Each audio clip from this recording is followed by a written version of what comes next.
مولانا اعجاز صاحب آپ کے سامنے کچھ کلام کریں.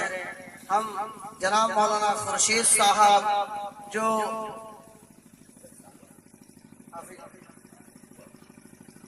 جناب حافظ صاحب تشریف لائیں اور اپنی نورانی اور عرفانی بیانات سے ہم سب کو مستفیض فرمائیں.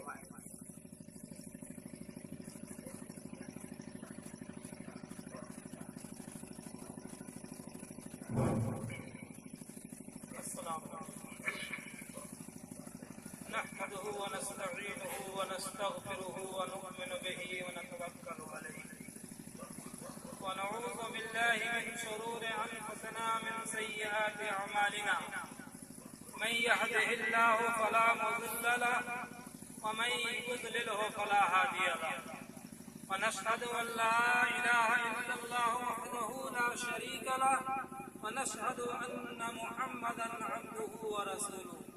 أما بعد فأعوذ بالله من الشيطان الرجيم. بسم الله الرحمن الرحيم. يا أيها الذين آمنوا اتقوا الله حق تقاته ولا تموتن إلا وأنتم مسلمون واعتصموا بحبل الله جميعا ولا تفرقوا. فانوس بن کے جس کی حفاظت ہوا کرے، فانوس بن کے جس کی حفاظت ہوا کرے، وہ شمع کیا بجھے جسے روشن خدا کرے. برادران اسلام، ہم نسیم ساتھیوں، میرے پیارے بزرگوں اور دوستوں، پردہ نشین ماں اور بہنوں، یہ اللہ رب العزت کا لاکھ لاکھ شکر ہے کہ آج ہم دین کی نسبت سے ایک جگہ بیٹھے ہوئے ہیں. اللہ کا فضل ہے کہ اللہ تعالیٰ نے ہمیں چند منٹ دین کی بات کہنے کا موقع عنایت فرمایا ہے.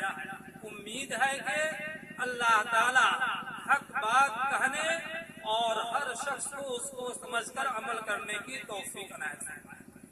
بہرحال ابھی میں نے آپ کے سامنے قرآن پاک کی آیت کریمہ یا ایھا الذین آمنوا اتقوا اللہ حق تقاتہ ولا تموتن الا وانتم مسلمون.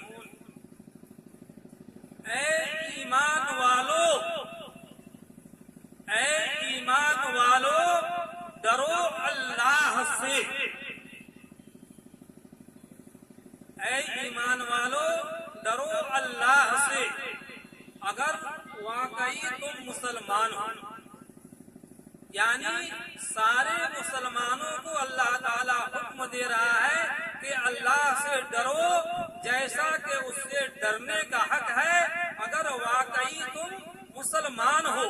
یعنی کلمہ طیبہ لا الہ الا اللہ محمد الرسول اللہ کو ایمان و یقین کے ساتھ، اعتماد کے ساتھ دل سے تم نے پڑھا ہے تو اس کے مطلب کو سمجھو، اس کے معنی کو سمجھو اور اس کے تقاضے کو سمجھ کر اس پر عمل کرو.